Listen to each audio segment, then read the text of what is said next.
The story begins at the Royal Sword's tomb, a place of solemn importance, where a guardian named Muyong vigilantly watches over the weaponry of valiant warriors who sacrificed their lives. Muyong's destiny becomes intertwined with the fate of the kingdom when he encounters Yen, the king's daughter, who seeks his aid in protecting her father during an impending war. Muyong, nurtured as a warrior from a young age by the king, is like a brother to Yen. As the war unfolds, tragedy strikes when the king is gravely injured in battle, and in his final moments, he appoints Muyong as his successor. This decision sparks jealousy among Samidi, the king's nephew, and his loyalists, who doubt Muyong's worthiness, even as the king's life hangs in the balance. Before the army departs for war, the king warns Muyong of an enemy hidden among friends, a grave threat to the kingdom. Yen is devastated by her father's death, while Samidi, driven by envy, confronts the king and murders him. Yen arrives with medicine to find her father lifeless, consumed by grief. The kingdom mourns its monarch, and Uncle Tang proclaims Muyong as the new leader, but Samidi vehemently opposes this, believing Muyong unfit for the role. Yen supports her brother's claim, but Muyong hesitates as he observes discontent among the soldiers. Yen's true name, shuns the throne for herself but warns against anyone opposing Muyong's leadership. Samidi schemes to usurp Yen's throne, spreading rumors about gender and leadership. To protect Yen, one night, Muyong thought about young Yen from the past. He realized that his job was now to protect her in the war because she was the only family he had left. The next day, Muyong made Yen work really hard in her training to make her stronger. But Yen felt really sad because she couldn't be as good as Muyong. At the same time, Samidi secretly met with some bad people who wanted to hurt Yen while she was training alone. They were planning something really bad. While Yen's horse was being taken care of by Samidi and Yen, a scary group of killers came to attack her. They wanted to hurt Yen. But Yen's training helped her know something bad was happening. She quickly got on her horse and ran away from the killers. Yen fought bravely and defeated some of the attackers. Yen had become really good at fighting because of her training. The killers thought they had killed Yen and left her hurt in the forest. But they didn't know someone had set a trap for them. All the killers got caught in the trap and couldn't hurt Yen anymore. Yen was hurt and weak, and a man named Chuan found her. He was good at healing, so he took care of Yen until she woke up. Yen was surprised by Chuan's amazing home, unlike anything she had ever seen. She was amazed by it. Chuan told Yen she needed to stay with him for 3 days to get better. Yen trusted him, and during those days, they became close friends. Yen started thinking about a simple and normal life, but she knew her kingdom needed her as a leader. One day, Chuan showed Yen a special place in his home. He told her about his dream to build a hot air balloon and travel the world. Observing Chuan's unwavering determination, Yen recognized her own purpose: to become a leader capable of securing victory for the Ant Kingdom. Fueled by resolute resolve, she made the decision to return to her realm, fully aware that her destiny was intertwined with fulfilling her responsibilities. In the shrouded darkness of the night, both Yen and Chuan found no respite, gripped by the anxiety of potential separation and the ensuing anguish it might bring. During those hours, Yen silently made her way to where Chuan lay in slumber and nestled beside him, seeking solace in his presence, an embodiment of her deep affection for him. With the dawn of a new day, Yen readied herself to journey back to her homeland, with Chuan accompanying her. Concurrently, Muyong led a search party dispatched by Uncle Tang in pursuit of any evidence substantiating Yen's alleged demise. Despite their thorough efforts, Muyong clung to the hope that his sister remained alive. It was amidst this search that they stumbled upon a sword firmly embedded in the earth, a blade from the legendary 310 New Moon swordsman, renowned for uniting kingdoms in opposition to their formidable warriors. In the midst of the forest where Yen had disappeared, Muyong sensed something peculiar and began to unravel an enigmatic truth. Eventually, the paths of these characters converged at a crossroads. Muyong implored Chuan to release his sister, but Yen asserted that Chuan posed no threat. She recounted the cherished moments they had shared and beseeched Muyong to place trust in Chuan. Although Muyong remained cautious, he could not dismiss the fact that Chuan had been the sole individual Yen had encountered in the forest, signifying his strength and prowess. Their collective decision was to escort Yen back to the kingdom. Along the way, they were intercepted by a soldier bearing grim tidings. The enemy kingdom had once again launched an assault on their front lines, exacerbated by reports of Samidi's troops on the right flank causing unrest. Samiti had declared his intention to remain immobile until he was appointed leader, a treacherous and selfish demand. In response, Muyong and Yen spurred their steeds onward, their resolve unyielding. Yen led a mere 2,000 soldiers against a formidable army of 10,000, charging forth to the front lines accompanied by Muyong and Uncle Tang. This was the moment when their kingdom was poised to etch its name in history like never before.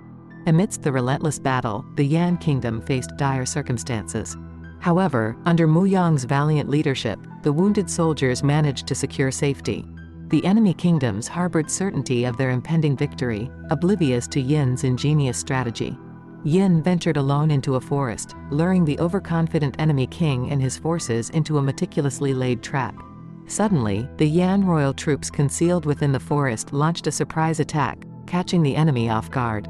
The enemy king came to the realization that he had fallen victim to Yin's cunning tactics. Yen, with her sword poised at the enemy king's throat, opted not to strike a lethal blow. Yin proceeded to expound upon the futility of the war, emphasizing how it perpetuated age-old conflicts and inflicted harm upon innocent civilians. The enemy king, heeding her words, opted to surrender, acknowledging the truth in Yen's arguments. Upon their return from the war, Yen took decisive action. She imposed penalties upon Samiti and his adherents for their actions against the kingdom's interests, relegating them to lower positions and banishing them for betraying the realm. With her adversaries duly dealt with, Yin prepared for her coronation as the rightful ruler of the Yan kingdom. However, as Yin contemplated the time she had spent with Chuan in the tranquil woods, a sense of emptiness pervaded her. Muyong approached her, bearing a revelation. Chuan was among the 10 new moon warriors who had survived the great interkingdom conflict. This revelation prompted Yen to reevaluate her aspirations as a leader. Did she truly desire it, or was it a role she had assumed out of necessity? The following day, during her coronation ceremony, she astounded all by announcing her decision to relinquish the throne. Her initial plan had been to aid her brother Muyong in escaping his destiny as the rightful heir. The audience was taken aback, yet they proceeded to crown Muyong as the legitimate heir to the throne, entrusting him with their father's special sword. Muyong, recognizing the enormity of the responsibility, had little choice but to accept. In light of these revelations, Yen engaged in a heartfelt conversation with Muyong before bidding farewell. Her desire was to remain in the Yan kingdom, not as a leader, but as someone who could find happiness with the man she loved. Muyong understood that Yin's true purpose did not entail leadership, a realization that had dawned upon their late king as well. Yen returned to Chuan, and together they watched as he launched his newly crafted hot air balloon. She joined him on board, embarking on a journey into the skies. As night descended, Yen expressed her fervent wish to share eternal happiness with Chuan, their hearts forever intertwined. In a distant and forbidden realm, Sumiti, exiled from his kingdom, sought out a renowned poison maker. Rumor had it that this individual had concocted a lethal potion devoid of antidote, a weapon of secrecy that Sumiti sought to employ in his bid to seize control of the Yan kingdom. Several weeks passed, and unsettling tidings reached Muyong, who had ascended to the position of Yan kingdom's new sovereign. The news was dire. A band of rebels led by an individual named Samiti and his devoted adherents were launching relentless attacks on the kingdom. This development was particularly disconcerting as it imperiled the life of Yen, who had hitherto enjoyed a tranquil existence within the forest. Uncle Tang, who harbored a deep affection for his sister, urgently conveyed the impending danger to Muyong. Muyong, driven by an unwavering sense of responsibility for Yen's safety, embarked on a resolute mission. With determination etched across his countenance, he ventured alone into the forest. During his sojourn deep in the woods, an unforeseen occurrence transpired. He stumbled upon a legendary sword, known as the Blade of the New Moon Swordsman, firmly embedded in the earth. It seemed as though the sword beckoned him to claim it, hinting at a momentous destiny in the making. Subsequently, beside a thundering waterfall, Muyong encountered Chuan face to face. Without delay, Muyong unsheathed his sword, eager to assess Chuan's prowess. To the astonishment of all present, Chuan exhibited exceptional speed and skill, effortlessly cornering Muyong. Muyong discerned that Chuan was the genuine article and capitulated. Muyong's intention had been to test Chuan's ability to safeguard Yen. He apprised Chuan of the grave danger Yen faced from Samiti's warriors. Chuan grasped the necessity of wielding his sword once more to ensure Yen's safety. Upon his return to the Yan kingdom, Muyong encountered a harrowing sight. Samedi had left the kingdom in utter disarray. Muyong learned that his devoted soldiers had been grievously wounded by Samedi's poisoned arrows. Most horrifically, he beheld the grotesque display of Uncle Tang's severed head, a gruesome testament to Samedi's brutality. This sight kindled a fiery rage within Muyong, and he single-handedly engaged Samedi's soldiers in combat, with his loyal comrades shielding him from the deadly arrows. In a stirring display of unity, his comrades bestowed upon Muyong the swallow sword, once wielded by their late king, urging him to survive and lead them in seeking vengeance. They were prepared to sacrifice everything for his cause. Meanwhile, Yen and Chuan found themselves in the forest, relishing a moment of tranquility. Suddenly, rustling in the bushes disrupted their peace, as Samedi's soldiers emerged, forcing them into a desperate battle for self-preservation. Although they managed to vanquish the soldiers, Chuan fell victim to a poisoned arrow. Despite Yen's reluctance, Chuan insisted that returning to the kingdom was the best way to ensure her safety. Muyong issued orders to his comrades to evacuate the forest and seek refuge from the impending danger. He confronted the formidable challenge with unwavering courage. Muyong, who had endured a harsh upbringing among the kingdom's elite, now fearlessly confronted 1,000 of Samedi's soldiers, refusing to yield even when faced with their swords and spears. He even engaged Samedi in a one-on-one duel, but Samedi, lacking valor, could not match Muyong's skill. When Muyong's strength was nearly depleted, Yen arrived, resolute and clad in armor, ready to join the fray. She observed Muyong's hands stained with the enemy's blood and accepted the swallow sword. Together, they confronted Samedi. In the fierce battle that ensued, Samedi confessed to assassinating the previous king, believing himself to be the rightful monarch. This revelation stoked Yen's fury, and she fought with unrelenting determination.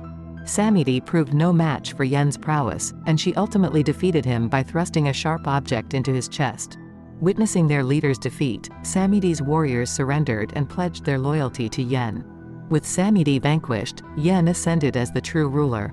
As the battle concluded, Muyong, who had aspired to see Yen become a legitimate leader, peacefully departed this world. His final act had paved the way for Yen's destiny to manifest, securing her rightful place as the kingdom's ruler. After the conflict's conclusion, Yen made her way to Chuan's abode, hoping to find him safe. Instead, she discovered his lifeless body. She arranged for a dignified cremation of Chuan's remains in a hot air balloon. This mournful moment marked the final occasion she would behold Chuan, the love of her life. Nevertheless, she would forever hold his memory close to her heart. The tale culminated with Yen assuming her role as the official leader of the Yan kingdom, expressing gratitude to those who had aided her in attaining this position. Yen, now an emblem of resilience and resolve, stood prepared to guide the Yan kingdom toward a future characterized by peace and prosperity. The story imparted a valuable lesson. Even in the most trying of times, a touch of humor can make a significant difference, reminding us not to take life too seriously.